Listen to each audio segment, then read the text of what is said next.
Mikwano tugenda kwogera ku pornography in a relationship. Yeah. Pornography in a relationship or in a marriage. Pornography ekosa relationship oba ebintu by'obukaba bikosa bitya relationship oba marriage. Tulabye abafumbo bangi bali mu bufumbo naye nga bakyala ba filimu z'obuseegu oba kinakukka oba blue movies oba pornography oba ebifaananyi eby'obuseegu eby'abakyala oba abasajja. Njagala okubabuulira waliwo abaana abavubuka abato abawala n'ab'obulenzi abakyagaanidde oba abali addicted ku pornography oba filimu ez'obukaba. Njagala twogere ku effects ezituukawo kasita oba ng'oli mu nfumbo oli mu relationship n'omuntu kinnoomu ng'onyumirwa filimu z'obukaba. Zoonoonya amaka, zoonoonya relationships, zoonoonya abantu kinnoomu abali single. Kati ngenda sooka nkuwe ekyokulabirako.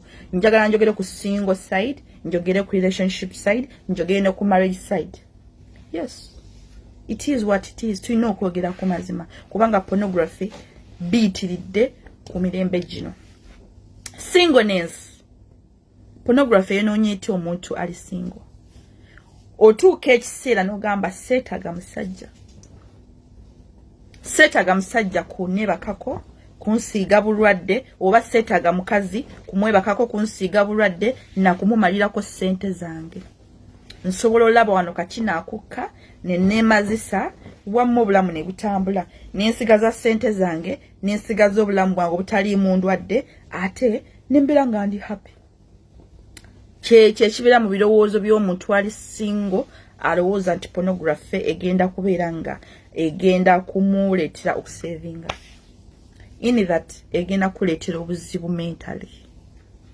Pornography kyekifaananyi ekitagenda kuvaamu mu bwongo okumala emyaka 12 oba n'okusukkawo. Bangi nnyo ababivuddeko naye nga bakyalina ebifaananyi ebyo mu mutwe nga tabiraba naye nga mu mutwe atuula n'abirowooza n'afuminkiriza n'akola ekintu kye bayita masturbation. Okitegedde ekyo? So kanjogere ku relationship like courtship and all that. Kituleetedde obuzibu era naffe mu ngeri y'emu nga partner wo practicing like masturbation nikikuleetera okubeera nti totuukiridde. Eno njogera mu side ya courtship and marriage, but let me be on marriage side kubanga saga nnyo ku like okuleetera ogamba nti it's easy oba it's fine okubeera nti mu having a sex before marriage and all that. No, I'm not encouraging that. So I'm going to be on marriage side most especially abafumbo. So badia abafumbo bangi obufumbo bwonoonese mu nsi muno olw'ebintu ebifaananako ng'ebyo. Omusajja ayinza okubeera ng'ali addicted ku pornography n'alaba obwerere bw'abakyala abalala, n'alaba obusajja bw'abakyajja abalala. Njogera ku sayidi zombi, omukazi n'omusajja. Jjukira otunuulira obwerere bw'omukyala omulala n'obwerere bw'omusajja omulala n'obugeraageranya n'omuntu gwe wawasa oba gwe wafumbirwa. Ebyo ebintu si birungi. Bikuleetera okuwankawanka, bikuleetera okwagala okugezesa ate ng'obigozeseza out of marriage. Omusajja bw'obanga wafuna omukazi wo obanga munene obanga mutono naye n'olaba ebintu kangerageranyi kale ku muntu omunene n'olaba firimu zino obuwala obutono obuzungu obukyusa ebiwato obwakula obulala n'oyagala naawe obiteeke ku mukyala wo byatasobola. Nogaba mukwano tugezese ku kino n'oleeta ebintu walla nga omukazi ye tamanyi ali totally green tabiraba naye n'omu applyinga kekyo ekintu ky'ova okulaba mu firimu nekimuleetera omukazi obutabeera comfortable, nekimuleetera omusajja obutabeera comfortable n'okubeera ng'akulowooleza nti gwe oli kikino bino biki oba yabijjeewa n'ebifaananako ng'ebyo nekireetera amaka okuyuugayuuga. oba ntegerekese oba pornography oyo aleetera omusajja okubeera nga toli focused ku mukyala wo bwe mubeera mu nsonga ez'ekikulu. Buli bw'obeera mu nsonga ez'ekikulu oba ez'obufumbo oba olowooza abantu be walabye mu firimu.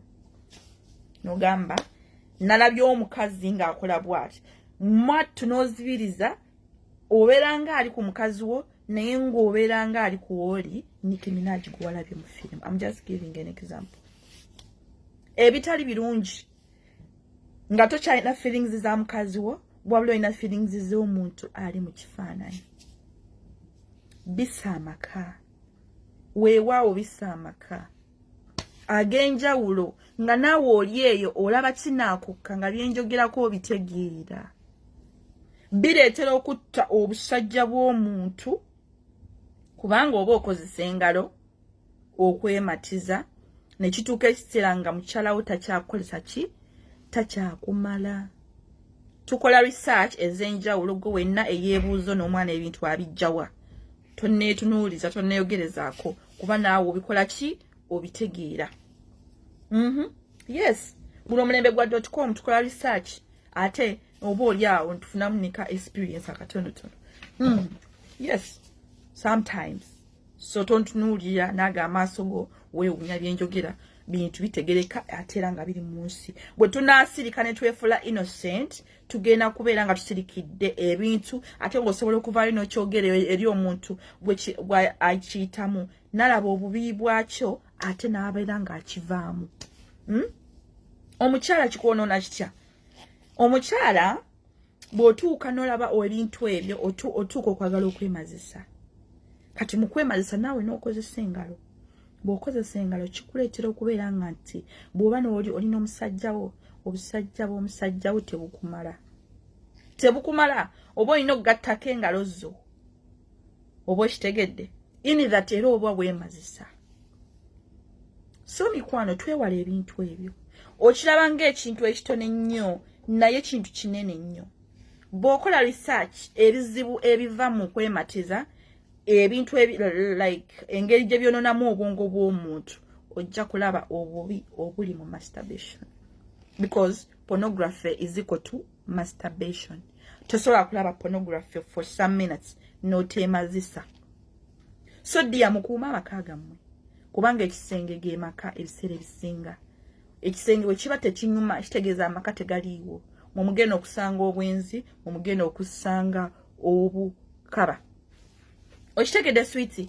So mwewala ebintu ebyo byonoona. Ne bw'obeera ng'ogezaako ofuuka addicted. Ofuuka addicted. Tokyayagala mukazi wo olw'ensonga weemazisa. Nti niwe mubanga mufunyemu obutakkaanya tolina na kweraliikirira kwonna nti omukazi agenda kunkuba omugongo because ogenda mu kinaabiro weemazise. Okomewo weebake. Ogambe oba onyiganyiga tebinkwatako. Naye bw'oba nga teweemazisa ng'oli ala oli kwalaali. Okitegedde ogenda manya nti mukazi wagenda kunyika tinna agenda kunkuba omugongo kamwetondere ne kikuwa amaanyi ageetonda.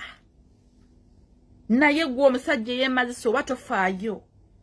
Nze kasita neemazisizza y'amanyi oba anyiganyiga tebinkwatako bw'anaamala anadda. Because omukazi ye teyeemazisa agenda kumala yeetonze ku buzibu bwo bw'oleese akaseera ako. Langa nange Phoebe updates. Obanga oyagala kubuminga business yo nebifaananako ng'ebyo ntuukirira mu inbox yange oba ku namba yange eri awo.